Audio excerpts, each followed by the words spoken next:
G7 Agricoltura a Siracusa per noi il direttore Arturo Cantella, intervista il ministro Musumeci, Carta Bellotta e Marchese Ragona. Il governo annuncia un tavolo di confronto con le associazioni di categoria. Acqua, autorità di bacino, presto il Fanaco all'asciutto e Di Mauro dice ho ereditato una situazione difficile.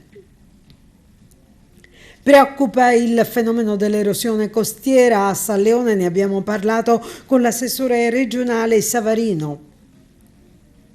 Crollo della scogliera e piromane identificato dai carabinieri a Lampedusa, fermata, storia di violenza sulle donne a Naro, arrestato rumeno.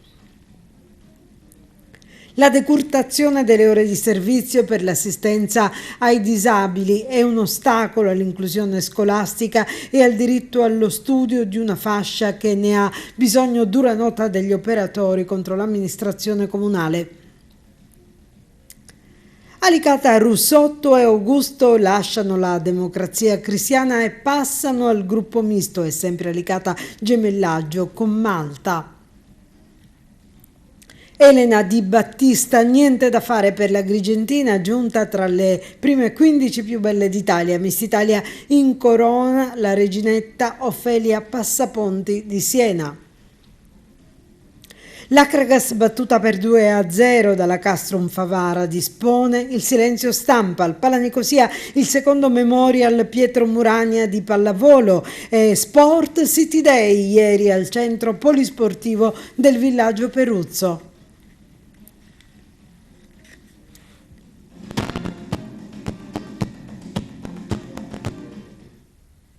Ben trovati dalla redazione di TV Notizie. Apriamo il nostro TG con un evento che a livello nazionale e internazionale sta polarizzando l'attenzione di tutti sulla Sicilia. Il G7 Agricoltura è in corso a Siracusa stamane. Confagricoltura ha dato il suo contributo di idee e proposte nel corso di un convegno su siccità e cambiamenti climatici. Il governo ha annunciato un tavolo di confronto con le associazioni di categoria. Il ministro Musumeci, Dario Cartabellotta e Rosario Marchese Ragona li abbiamo in apertura del nostro TG perché lì a seguire i lavori c'è il direttore Arturo Cantella. Siccità e cambiamenti climatici è questo l'evento del calendario ufficiale del Ministero dell'Agricoltura che ha organizzato a Siracusa il G7 in tema di agricoltura e pesca, voluta dal ministro Lollobrigida. L'evento è stato inaugurato dal premier Giorgia Meloni. Vedrà la partecipazione degli Stati Uniti, del Canada, del Giappone, della Francia, della Germania, del Regno Unito e di 9 paesi dell'Africa. Oggi l'evento è stato organizzato da Confagricoltura Sicilia con la partecipazione del Ministro della Protezione Civile e del Mare Nello Musumeci, di Dario Cartabellotta, commissario straordinario delle acque in Sicilia. Ha aperto i lavori Rosario Marchese Ragona, presidente di Confagricoltura Sicilia. Non possiamo non parlare di siccità e di cambiamenti climatici. Il G7 è una grande vetrina per l'agroalimentare. Non dimentichiamo i problemi che ogni nostra azienda ha vissuto quotidianamente quest'estate. Dobbiamo parlarne, dobbiamo sensibilizzare non solo l'opinione pubblica ma il mondo della politica. Bisogna far presto perché se no un settore importante come quello dell'agricoltura rischia di andare in ginocchio. L'agricoltura, e non mi stancherò mai di dirlo, l'ho detto spesse volte ai vostri microfoni, oltre ad essere un fenomeno economico è un problema sociale. Di immaginare una prospettiva per i prossimi 60-70 anni, quando arriveremo a circa 11 miliardi di abitanti e forse non saremo nelle condizioni di poter assicurare l'alimentazione in maniera equilibrata. Il tema quindi va affrontato oggi, siamo ancora in tempo per trovare le soluzioni. Le responsabilità non sono solo del cambiamento climatico, ma anche dei comportamenti dell'uomo. Serve una nuova cultura, serve un nuovo approccio e serve la consapevolezza in tutti, nelle istituzioni e nei cittadini, che su questo fronte non sono ammesse deroghe. Ministro, la sala è gremita di produttori siciliani che hanno bisogno di risposte concrete. Quale potrà dare il governo oggi? Cosa potrà annunciare? Sulla siccità il governo nazionale sta facendo la sua parte, ha istituito per la prima volta una cabina di regia con una gestione commissariale. Le infrastrutture idriche si realizzano in 10-15 anni, quindi non alimentiamo stupide demagogie con gli agricoltori. L'importante è cominciare a fare il primo passo. Assieme al governo nazionale naturalmente debbono adoperarsi le regioni, ognuno con le proprie competenze. Credo che sia necessario programmare interventi almeno per un decennio e individuare man mano, gradualmente, le risorse necessarie. Ma come si affronta questa emergenza, Ministro? Io sono arrivato in ritardo, però come siamo amici. Ciao. Allora, una battuta per TV, dai. Un programma di priorità, le cose che si possono fare subito, che si possono fare a medio termine e che si possono fare a lungo termine.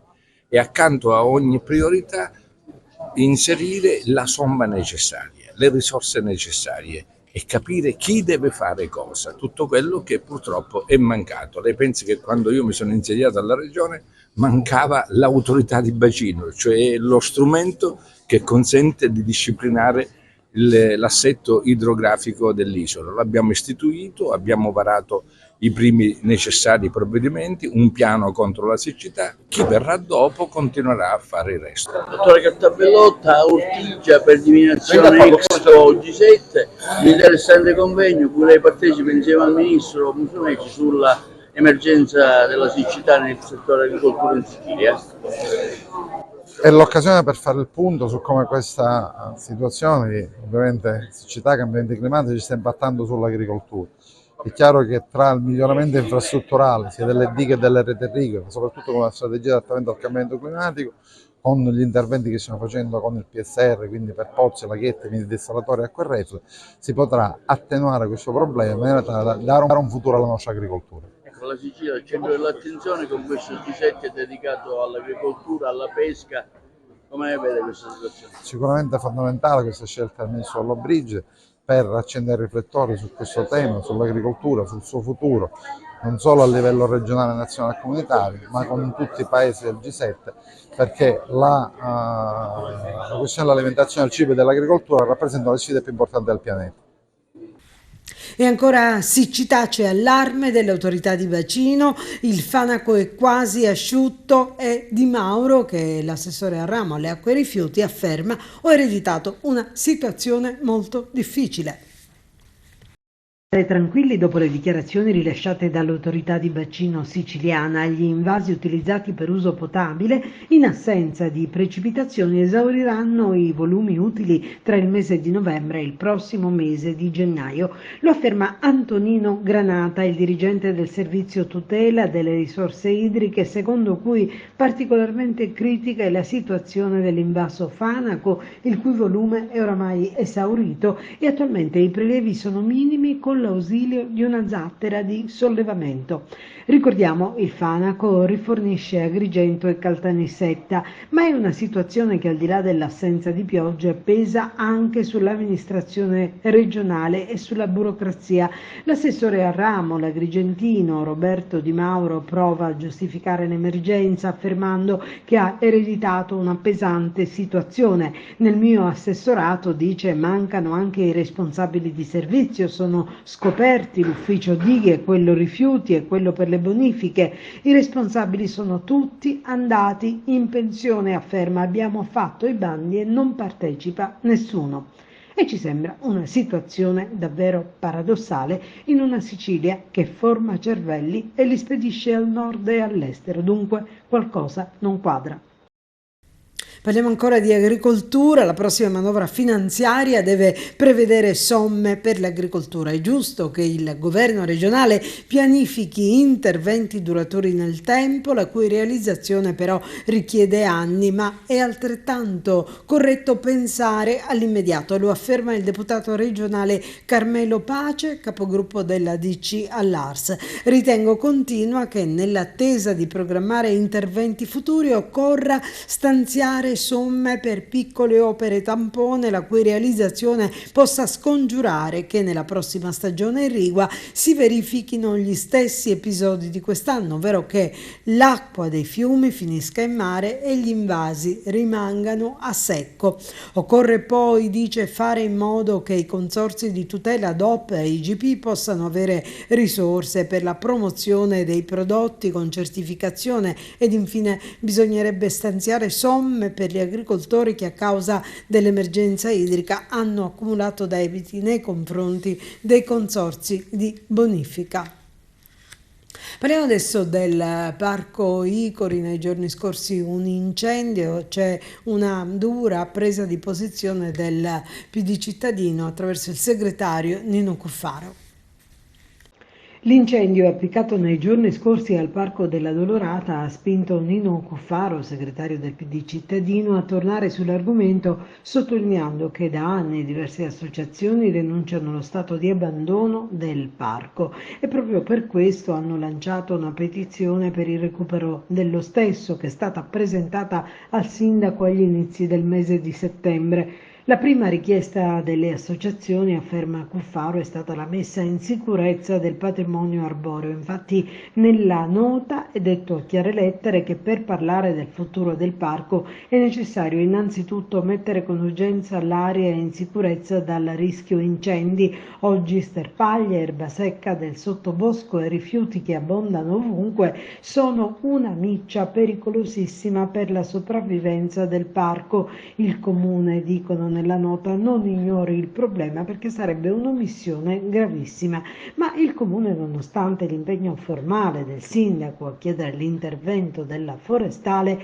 ha disatteso nei fatti l'appello, conclude Cuffaro. Le conseguenze sono quelle che si vedono: il parco è stato incendiato e parzialmente distrutto e, secondo il PD, ne è fortemente responsabile l'attuale amministrazione che governa la città. Ancora ambiente, questa volta ci spostiamo sulle coste perché c'è un altro allarme, quello per la erosione costiera a San Leone. Noi abbiamo sentito l'assessore a ramo, la Grigentina, Giussi Savarino. Sì, io ho trovato poche risorse, è pure vero che abbiamo inserito come assessorato diversi progetti nei fondi FSC e altri nei fondi di POC, quindi erano vecchi progetti che non sono stati finanziati. Tra l'altro una vicenda vecchia, ci sono stati dei problemi di competenze tra noi e il dissesto e ho dato indicazioni per porre rimedio a queste incongruenze che ho trovato.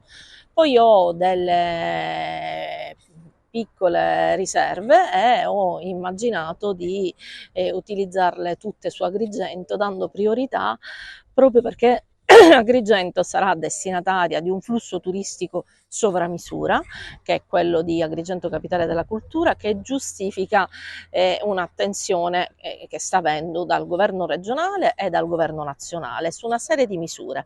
Questa diventa una delle priorità perché le strade delle dune, su cui voglio ricordare con somma urgenza è già intervenuto il Genio Civile, peraltro su mia segnalazione fatta all'assessore Aricò, rischiamo con le mareggiate di non solo andare a rovinare il lavoro che è stato fatto con le somme urgenze, ma di pregiudicare una viabilità che è una strada di collegamento per le strutture ricettive turistiche e alberghiere, per cui è assolutamente importante che questa venga ripristinata. Lo faremo in due momenti: un primo momento immediato, una soluzione tampone, e uno invece un po' più impegnativo, che ha bisogno di un progetto più dettagliato, che ho chiesto al dirigente del DRT venga fatta dal Genio Civile, proprio per cercare di fare tutto in tempo record.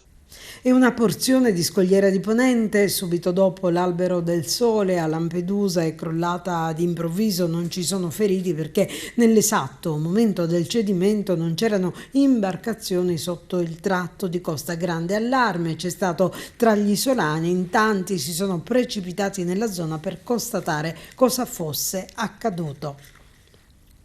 Adesso una storia di violenza sulle donne che è stata fortunatamente bloccata a Naro. Ti faccio fare la fine di Maria Rus Delia Zarniscu, con chiaro riferimento alle 2 vittime di femminicidio barbaramente uccise a Naro all'inizio dello scorso anno. Una nuova storia di violenza e maltrattamenti nella Fulgentissima si è conclusa nelle ore scorse con l'arresto in flagranza di un uomo di nazionalità rumena che negli ultimi mesi avrebbe minacciato e picchiato la compagna. Ad eseguire il provvedimento sono stati i carabinieri della locale stazione che, coordinati dal PM Rita Barbieri, hanno messo il punto alla drammatica vicenda. A fare scattare gli accertamenti è stato un cittadino che, avendo notato segni di violenza sul volto della donna, ha allertato i militari dell'Arma. I carabinieri sono così andati a verificare, trovando concreti riscontri alle iniziali ipotesi. Secondo quanto ricostruito, infatti, la donna sarebbe stata vittima di maltrattamenti e violenze fisiche e psicologiche da parte del compagno, il quale ogni qualvolta tornava a casa ubriaco la picchiava. E diversi incendi di autovetture a Lampedusa hanno richiesto un rafforzamento della vigilanza sul territorio delle aree cittadine da parte dei carabinieri della locale tenenza. Attività di indagini avviate e mirate hanno permesso ai militari dell'Arma di identificare e deferire in stato di libertà un uomo di 26 anni ritenuto responsabile di aver appiccato il fuoco lo scorso 1° agosto a 5 autovetture in stato di abbandono all'interno di una proprietà del comune di Lampedusa. Fondamentali per l'identificazione dell'autore si sono rivelate le telecamere di videosorveglianza della zona. Mentre non ci sono dubbi sulla natura dolosa di un incendio che ha danneggiato l'auto di un artigiano quarantenne di Ribera, il rogo è avvenuto nelle scorse ore nella via Giotto, nel centro di Sciacca. Lanciato l'allarme, sul posto sono intervenuti i vigili del fuoco che hanno domato le fiamme e trovato tracce che escluderebbero l'evento casuale. E passiamo adesso a un altro argomento. Parliamo del fatto che la giunta del comune di Agrigento ha deciso di abbassare del 40% le ore del servizio di assistenza all'autonomia e alla comunicazione degli operatori ASACOM. Per questo insorgono preoccupati per il destino scolastico dei propri figli e tutti gli assistenti che se ne prendono cura. L'associazione ASACOM Nuove Ali di Agrigento e Camminando Insieme in una nota affermano: ci si dice che non ci sono soldi, che i fondi forniti dallo Stato non sono sufficienti, ma noi sappiamo, dicono, che nel sistema vigente per il servizio di assistenza all'autonomia e alla comunicazione la competenza spetta agli enti locali, soprattutto per il suo finanziamento, e che il ruolo dello Stato centrale sia solo di supporto. Focus sul decreto Salva Casa dell'Ordine degli Ingegneri, in programma venerdì alle ore 15 presso il Dioscuri by Palace. Auspichiamo un celere e proficuo recepimento della norma in Sicilia per alimentare il processo di rigenerazione del nostro patrimonio edilizio, lo afferma il presidente dell'Ordine degli Architetti Rino Lamendola, che sul tema ha voluto un convegno in programma venerdì prossimo ad Agrigento presso l'hotel Dioscuri Bay Palace a partire dalle ore 15. L'evento è organizzato dall'Ordine degli Architetti, dalla Fondazione Architetti del Mediterraneo in partnership con il Sole 24 Ore ed altre amministrazioni e associazioni professionali. L'obiettivo, afferma il presidente dell'Ordine degli Architetti Lamendola, è quello di alimentare il dibattito sulla riforma partendo da più punti di vista e di offrire contestualmente il contributo degli addetti ai lavori al legislatore regionale impegnato nel recepimento del decreto, oggi applicabile solo parzialmente sul territorio siciliano. Il convegno sarà coordinato dal giornalista del Sole 24 Ore Giuseppe Latour e si articolerà in 2 sessioni. Durante la prima relazioneranno Anna Bozzacchi del Consiglio Nazionale degli Architetti, Antonio Lucchese e Fabrizio Pistolesi, rispettivamente coordinatore e componente del tavolo tecnico per la redazione della legge sulla disciplina delle costruzioni al Consiglio Superiore dei Lavori Pubblici. Seguirà una seconda sessione dei lavori, durante la quale avrà luogo una tavola rotonda sulla visione degli ordini in merito alla riforma del quadro normativo per l'edilizia e il recepimento in Sicilia del decreto Salva Casa. Ci spostiamo adesso a Licata, dove i consiglieri comunali Giuseppe Russotto e Tiziano Augusto hanno lasciato la Democrazia Cristiana del presidente Cuffaro per aderire al gruppo misto. È stato un onore, dicono, fare una parte del nostro percorso politico con la Democrazia Cristiana del presidente Toto Cuffaro. È stata un'esperienza che ci ha fatto crescere condividendo i valori del partito, dicono. E Malta e Licata si sono gemellate, vediamo i particolari in questo servizio di Angelo Augusto.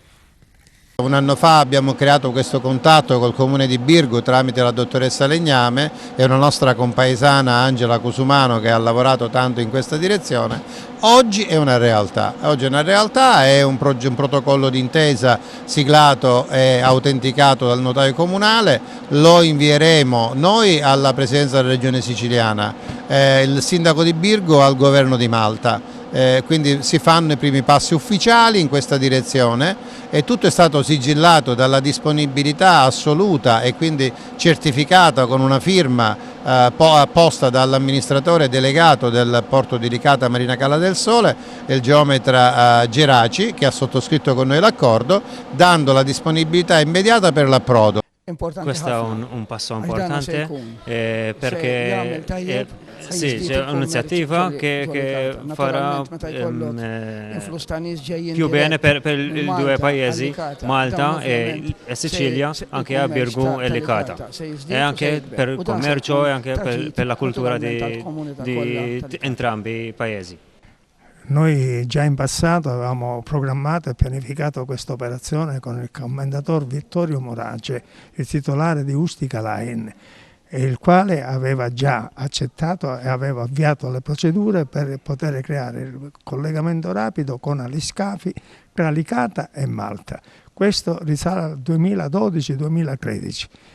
Poi, per vicende politiche di altra natura e non del comune di Licata, tutto è saltato. Questa è una magnifica opportunità perché si può fare scoprire il nostro territorio, quanto vale e quelle che sono le potenzialità insite nella città di Licata. Continua la problematica AST, azienda siciliana trasporti, e scatta lo sciopero indetto dalla FAISA Cisal Sicilia.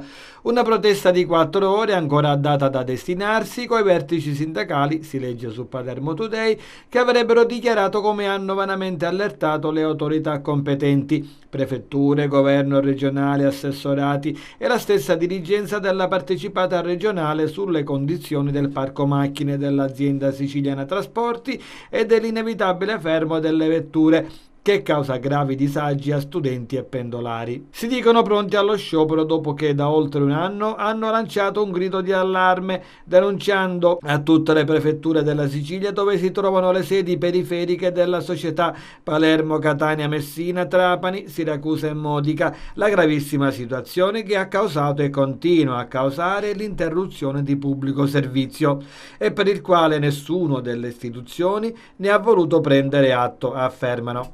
E continuano. Si doveva arrivare all'inizio del nuovo anno scolastico per avere conferma e constatare tutto quello che sta succedendo a danno di studenti e pendolari, soppressione di corse in tutta l'isola a scapito della mobilità collettiva, la rappresentazione plastica della distruzione di una delle società pubbliche più importanti della Sicilia, in questo caso nel settore trasporto pubblico.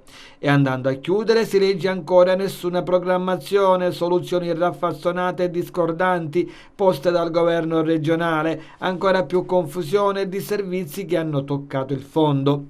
E sul pezzo non molla il deputato dell'Assemblea regionale siciliana Giuseppe Lombardo di Sud di Chiama Nord, ovvero il partito di Cateno De Luca, che continua a chiedere le dimissioni immediate del direttore Parlavecchio e l'avvio di un'inchiesta interna urgente per quanto accaduto finora.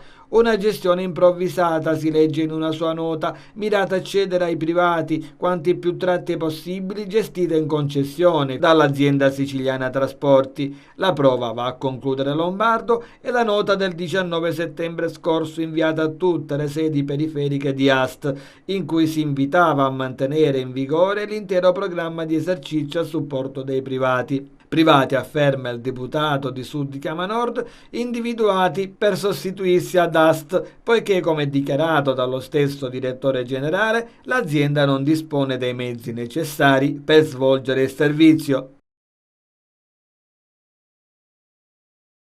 È quasi pronto il museo multimediale Metafora, allocato all'interno dell'ex collegio dei padri filippini, che rappresenterà un'esperienza immersiva e interattiva progettata per introdurre turisti e scolaresche alla ricca storia della città di Agrigento. Dopo aver concluso i lavori di ristrutturazione dell'edificio, comprese la caffetteria e vari servizi dedicati ai turisti, anche l'allestimento degli spazi espositivi è a buon punto. Si prevede possa essere completato entro la fine di settembre, con l'installazione di una gran parte delle tecnologie multimediali, la modellazione stampa 3D di 20 miniature di monumenti della città, una campagna videofotografica, la creazione di 4 touchscreen interattivi, una linea del tempo della città che permetterà ai visitatori di seguire la storia di Agrigento in modo chiaro e cronologico.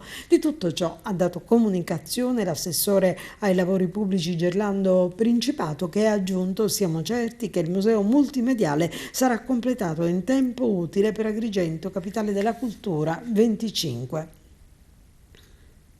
E i Lions di Agrigento partecipano ad Archeo Experience.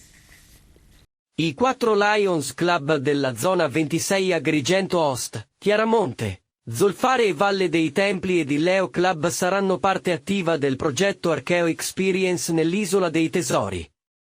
L'evento, promosso e organizzato dall'Assessorato dei Beni Culturali e dell'Identità Siciliana della Regione Siciliana, avrà luogo da giovedì 26 a domenica 29 settembre presso il Parco della Valle dei Templi, il Teatro Luigi Pirandello, con l'atrio del comune e in 10 siti ecclesiastici e artistici del centro storico di Agrigento. Lo ha comunicato il presidente della zona 26 Agrigento del Lions Club International, professore Francesco Pira, con i presidenti dei 4 club. Alla grande kermesse per la cerimonia d'apertura al Teatro Pirandello sarà il governatore del distretto 108, YB Sicilia, professore Mario Palmisciano, a rappresentare il Lions Club con un suo intervento. Non si è purtroppo concretizzato il sogno di Elena Di Battista, agrigentina, che concorreva per il titolo di Miss Italia. La nuova reginetta di bellezza è stata decretata Ofelia Passaponti, 24enne di Siena. Al secondo posto Elisa Armosini, sarda di Iglesias, al terzo posto Marianna Diop. C'è comunque grande soddisfazione per il piazzamento della Di Battista, che dopo aver vinto la fascia di Miss Sicilia era entrata tra le 15 finaliste. Ci fermiamo per la pubblicità, torniamo tra poco. E adesso lo sport. La Castrum Favara si è aggiudicata il derby con l'Acragas con il risultato finale di 2-0, che fa salire in classifica la squadra favarese, ma relega all'ultimo posto gli agrigentini con 3 sconfitte su 3 incontri, e l'Acragas dispone il silenzio stampa. Sentiamo. Va alla Castrum Favara il derby per antonomasia dell'Agrigentino, quel Favara Acragas che da sempre ha il suo fascino e la sua importanza, a prescindere dalla categoria nella quale si gioca. Favara ha la prima vittoria stagionale, mentre per l'Acragas si tratta della terza sconfitta consecutiva. 2-0 il verdetto finale del derby, giocato in un contesto di pubblico eccezionale, anche se lo stadio era stato interdetto ai tifosi residenti ad Agrigento. Entrambe le squadre sono scese in campo rimaneggiate, nel Favara assenti La Piana e Palma squalificati, Baglione infortunato, mentre il tecnico degli agrigentini Lillo Bonfatto ha dovuto rinunciare a Tuccio, Garufo e Grillo. Il successo dei padroni di casa è stato meritato, una gara all'insegna del bel gioco, dell'agonismo e con grande determinazione. L'Acragas non è riuscita ad esibire una prestazione secondo le aspettative della società per l'organico a disposizione che ha mister Bonfatto. Già ad un minuto dall'inizio i padroni di casa sfiorano la rete con un gran tiro di avanzato di poco alto sulla traversa. Risponde l'Acragas con Sofrà che dalla destra impegna Scuffia, ma sono i padroni di casa a fare la partita. Padroni di casa che comunque al 25esimo rischiano per un errore a centrocampo, provvidenziale l'uscita dall'area da parte del portiere Scuffia.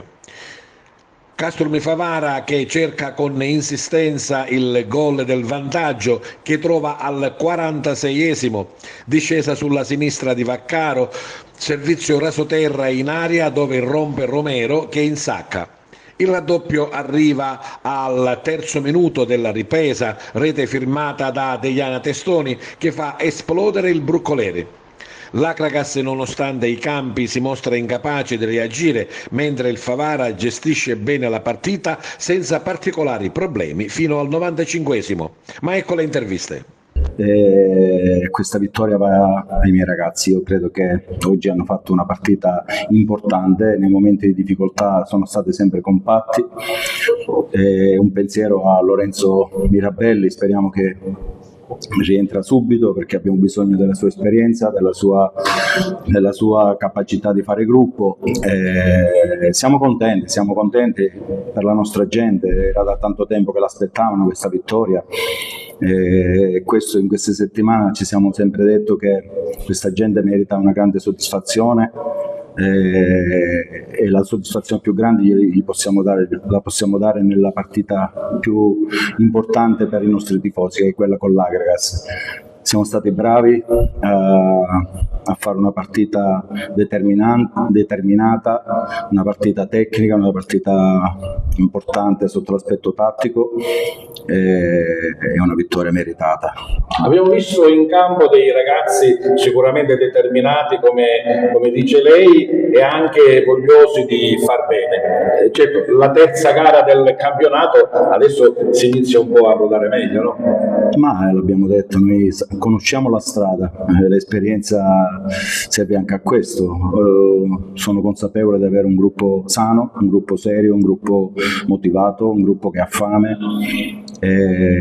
L'abbiamo scelti uno per uno e io credo che questa squadra più gioca, secondo me più forte diventa. Intanto voglio ringraziare i ragazzi per l'impegno, per la determinazione che hanno messo. La squadra era determinata, era vogliosa di vincere e ha vinto. Poi voglio ringraziare tutta la città di Favara che si è comportata come non mai, ha vinto anche il fair play. Un pubblico presente, un pubblico numeroso che ha sostenuto fino all'ultimo e poi si sa, la vittoria galvanizza un po' tutti. Certo, e poi si sono presi anche l'entusiasmo, si sa queste partite in derby sono sempre partite sentite e quindi la città ha risposto bene e sono anche soddisfatto dal modo come è stata affrontata dal pubblico in maniera molto impeccabile. È bello segnare in un derby, è bello anche segnare e far vincere la propria squadra. Sì, è stata un'emozione bellissima e sono contento sì del gol, della prestazione, ma ancora di più della prestazione di squadra e collettiva, per aver portato i 3 punti a casa in una partita delicata come il derby, quindi perché so quanto Favara e la città di Favara attendano a questa partita, quindi sono molto entusiasta e contento. Descrivici un po' come è stata l'attuazione da gol. No, semplicemente sono andato in pressing sul centrale difensivo, visto che ha sbagliato e ha approfittato dell'errore, mi ha trattenuto con la mano. Però mi sono subito rialzato, visto il portiere fuori dai pali, mi è venuto spontaneo provare a scavarla e la palla è entrata. Sì, certo, è stato per me un'esperienza bella perché è la prima volta che esco fuori dalla Calabria, quindi venire a Favara è stata una scelta ottima, quindi vincere questo derby per me conta tanto, ma penso che conta tanto per i tifosi e per la società. I tifosi che sono venuti in massa a vedere la loro squadra e finalmente a vederla vincere. Certo, sì, questo è secondo me più che altro fuori di tutto quello che abbiamo fatto oggi in campo, penso che la società, tanto come noi i ragazzi, vogliamo questo. La partita ha un derby contratto all'inizio per tutte e due squadre. La ragazza è una squadra costruita per altre classifiche, quindi il Castrum Favara è una squadra giovane e piano piano ci stiamo prendendo forma e domenica mi rientrano diversi giocatori. Questa è la notizia più bella che ho, anche se l'infortunio di Lorenzo Mirabelli non ci voleva, però avete visto, in emergenza forse riusciamo a uscire il carattere, perché la squadra è giovane ma molto determinata. Una vittoria importante per i ragazzi di mister Pietro Infantino, mentre in casa Akragas è quasi crisi, 3 sconfitte, 0 gol fatti, 5 subiti. Risultato negativo che fa scattare il silenzio stampa in casa Agragantina. A fine partita c'è solo la dichiarazione del patron Giuseppe Deni, che ha comunque confermato la fiducia verso l'allenatore, ma sentiamo le sue parole. Niente, siamo al dopo partita, mi sembra doveroso e ovvio fare le congratulazioni a Favara perché hanno vinto meritatamente, hanno saputo gestire una partita sul piano dell'agonismo, sul piano dell'impegno e ci hanno surclassato anche fisicamente, per cui congratulazioni a Favara che ha vinto una partita meritatamente. Ragazzi, dobbiamo fare una riflessione perché sono la terza giornata di campionato, abbiamo 0 punti, pochissimi tiri in porta e non dico che siamo in crisi, però bisogna attenzionare questa situazione. Certamente abbiamo un organico importante, abbiamo un organico di tutto rispetto, ancora non sappiamo come mai questa squadra non si esprime come nelle prime battute di questo inizio di campionato. In Coppa Italia abbiamo giocato bene, dopo la Coppa Italia questa squadra ha avuto una flessione che sta per diventare un po' preoccupante. Io dico ai tifosi dell'Agragas chiaramente di starci vicino, perché noi siamo vigili, siamo attenti e già da martedì faremo una chiacchierata sia con l'area tecnica sia con i giocatori per capire che cosa succede. Chiaramente qualcosa succederà, l'allenatore gode della nostra fiducia e la riconfermo in questa fase, però è chiaro che qualche cosa dovrà avvenire. Non so se punteremo di nuovo sul mercato per aggiustare qualcosa che fino ad ora non si è espressa bene, però da martedì in poi faremo una chiacchierata e poi tireremo le conclusioni. E domenica prossima arriva la San Cataldese. Intanto è volata anche la terza giornata con questi risultati. Castrum Favara Akragas 2-0.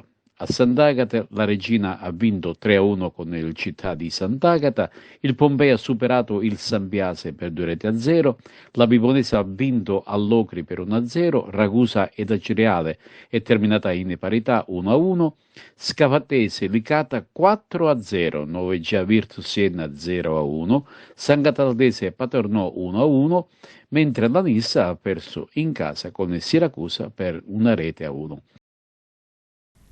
E si è svolto sabato al Palanicosia di Agrigento il secondo memorial Pietro Muragna, che ha scritto importanti pagine della pallavolo siciliana. Le interviste. Nino Di Giacomo, presidente della Pallavolo Aragona, questa serata qui dedicata al memorial Pietro Muragna, un evento già giunto alla sua seconda edizione, per te molto importante perché è anche legato a Pietro Muragna da affetti non solo sportivi ma anche personali. Sì, hai detto bene, con Pietro proprio ci legava un'amicizia vera, sincera, che durava veramente tantissimo e che lo ricordo con tanto amore e con tanta passione. Lui era un appassionato di sport, in particolare della pallavolo. Quest'anno abbiamo organizzato la seconda edizione. Voglio ringraziare la società di Marsala, la società di Modica e la società di Lamando di Santa Teresa per averci onorato della loro presenza in questo allenamento congiunto che dà sempre spettacolo ai pochi appassionati che seguono le sorti di questo sport che purtroppo qua ad Agrigento negli ultimi anni, dopo che noi avevamo abbandonato la Serie A, e non hanno dei riferimenti, quindi abbiamo voluto fare un assaggino per vedere di riportare la pallavolo che conta di nuovo qua ad Agrigento. E ringrazio proprio la signora Marina che ci sostiene quanto Pietro in questa nostra azione sociale nei campionati che noi disputiamo. La Pallavolo Aragona si presenterà ufficialmente lunedì alla città con una manifestazione che si svolgerà ad Aragona. Con quali ambizioni affronterete questa nuova esperienza, questo campionato? Beh, come detto, noi stiamo cercando di fare una squadra dove quest'anno, partecipando alla Serie D, vorremmo recitare un ruolo di primo piano. Abbiamo un gruppo che lo scorso anno delle Under 14 che ci hanno dato delle soddisfazioni, che sono arrivate alla finalissima perdendo 3-2 con il Santa Caterina di Villarmosa. Su questa grossa fascia di ragazze abbiamo fatto l'innesto di 3 ragazze importanti, una addirittura proviene dalla Tunisia, una di Milano e una di Fano. E quindi ritengo che quest'anno, con appunto questi innesti di queste 3 ragazze, la squadra può recitare un ruolo importante. Ecco, il campionato inizierà quando?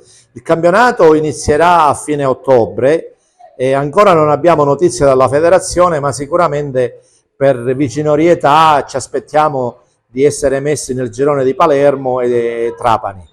Si giocherà qui ad Agrigento? Giocheremo al Pala Nicosia perché ancora la palestra di Aragona non è stata, ahimè, ristrutturata dopo 3-4 anni che è chiusa, ma noi ci troviamo bene qua ad Agrigento, anche perché abbiamo noi una scuola di pallavolo di Agrigento, che abbiamo 120 bambine di Agrigento che frequentano sia al Pala Nicosia che la scuola di Fontanelle, quindi è sempre qualcosa di grato che facciamo per le... Oggi il secondo memorial è dedicato proprio a Pietro Murania, una persona importante per la pallavolo Aragona che l'ha sostenuta per diversi decenni. Ecco, che rappresenta questo momento di sport per la vostra azienda? Ma sicuramente Pietro Murania, oltre ad essere un grandissimo amico, era un appassionato della pallavolo, è riuscito a portare la città di Palermo nell'alta classifica della pallavolo, infatti in A1 credo che fosse. È un appassionato, poi ha sempre seguito anche la pallavolo femminile, soprattutto anche con l'Aragona, con Nino Di Giacomo, eccetera, eccetera. Per cui trovarmi qua e a rappresentare, diciamo, l'azienda, avere i ricordi di Pietro sicuramente è una grande emozione, ecco. Sostenere lo sport quanto è importante? Ma sostenere lo sport è importantissimo, io infatti quello che dico ai giovani è proprio di avvicinarsi allo sport, perché lo sport ha una grande funzione sociale, allontana praticamente dalla strada i giovani che potrebbero sicuramente intraprendere, diciamo, strade sbagliate. Lo sport aiuta tantissimo in questo. La vostra è un'azienda in continua ascesa, in espansione, un mercato non solo nazionale ma anche mondiale.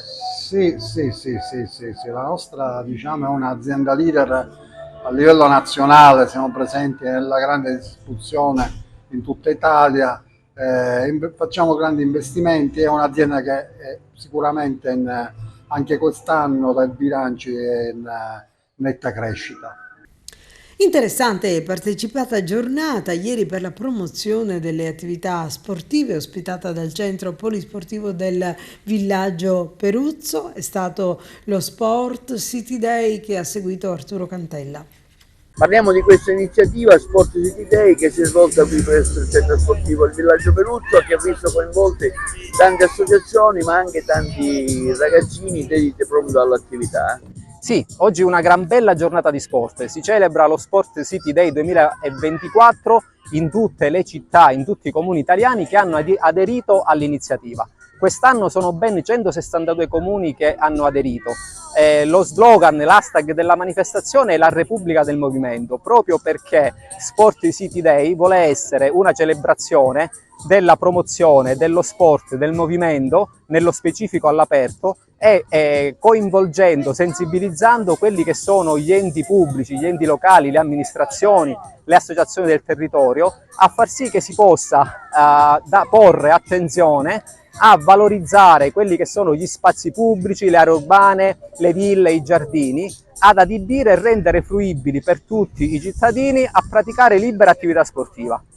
Questa iniziativa, questa idea di Sport City, che è una fondazione a livello nazionale, è stata ideata e voluta fortemente, pensata nel periodo del Covid, quando ci siamo trovati a vivere una situazione un po' particolare.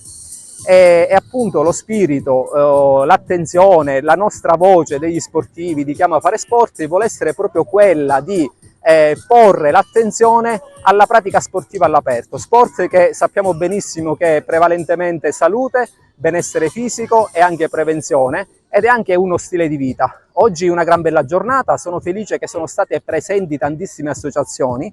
L'evento è stato organizzato diciamo di fretta in furia perché era stato difficile reperire una location dove ospitare tante società sportive, e ringrazio personalmente i gestori dell'impianto sportivo del villaggio Peruzzo che si sono messi a disposizione per ospitare l'iniziativa. Abbiamo svolto oggi tantissime discipline, dal calcio con tanti bambini, dalla pallamano, la pallacanestro, il tennis di tavolo, le freccette, ginnastica posturale, vari gruppi sportivi che hanno fatto attività di fitness. Oggi un grande successo. È stata un'organizzazione in via sperimentale, io ho avuto anche contatti, sono stato contattato da parte di associazioni che non sono rimaste contente perché non sono state invitate, però l'evento, ripeto, è stato organizzato di fretta in furia in via sperimentale, e l'auspicio è quello per il prossimo anno di lavorare bene in sinergia con le istituzioni per poter dare maggiore risalto a questo evento nell'anno in cui Agrigento sarà anche capitale della cultura,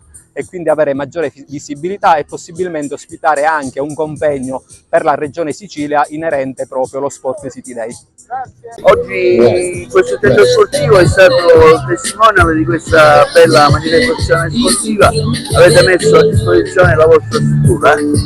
Sì, come sempre direi abbiamo ospitato questa manifestazione organizzata dalla Fondazione Sport City ed è stata una bella giornata di sport, e noi abbiamo anche partecipato con la nostra scuola calcio alle varie attività che si sono svolte. Non solo, voi fate anche altre iniziative durante l'anno? Sì, noi attualmente oltre alle varie scuole tennis, scuole calcio, stiamo portando avanti il progetto Spazi Civici di Comunità, che prevedono diverse discipline sportive, oltre naturalmente ai vari tornei di calcio che organizziamo sempre.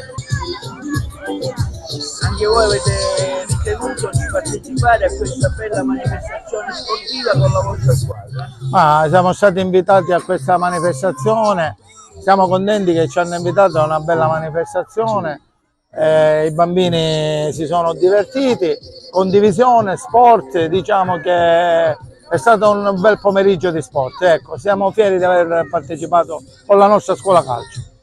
Dove è la vostra scuola calcio? Che attività fate? La nostra scuola calcio è al villaggio Peruzzo, la scuola calcio della Candera villaggio Peruzzo, che è proprio la scuola calcio del campo villaggio Peruzzo. Attività di inclusione, attività di divertimento, attività di sport, di futsal, di calcio a 11. Diamo modo ai bambini intanto di aggregarsi, quindi aggregazione, condivisione e inclusione. Queste sono le tre cose più importanti. E poi tecnica e qualità, dove abbiamo tecnici qualificati. Anche voi come Panathlon siete coinvolti in questa interessante iniziativa qui al Villaggio Peruccio che vede coinvolti tanti giovani nello sport? Sì, il Panathlon, come sappiamo, è un club service che si occupa del mondo dello sport, del fair play.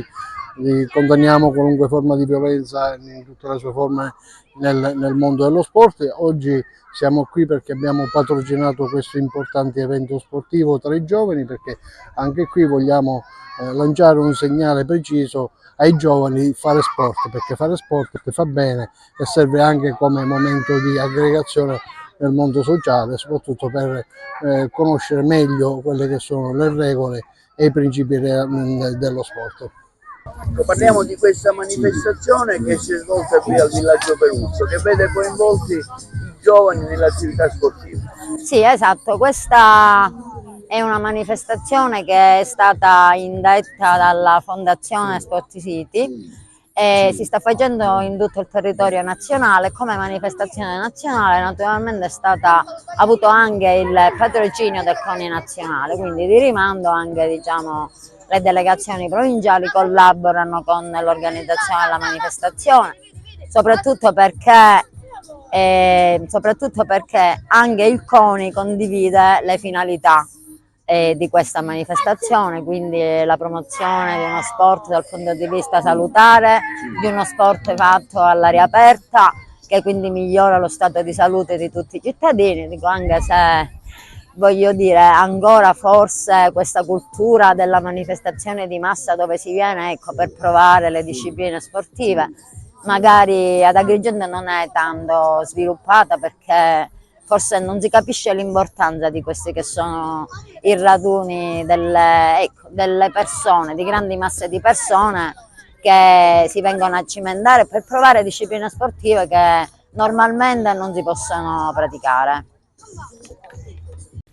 E termina qui il nostro telegiornale, vi ringraziamo per averci seguito, vi ricordiamo che la nostra informazione potete seguirla con il TG in onda sul 93 alle 15, alle 20, alle 9 del mattino, ancora sul 268 in tutta Italia e poi naturalmente con la TV online sul sito www.televideoagrigento.tv ovunque nel mondo. A tutti, arrivederci alle prossime edizioni.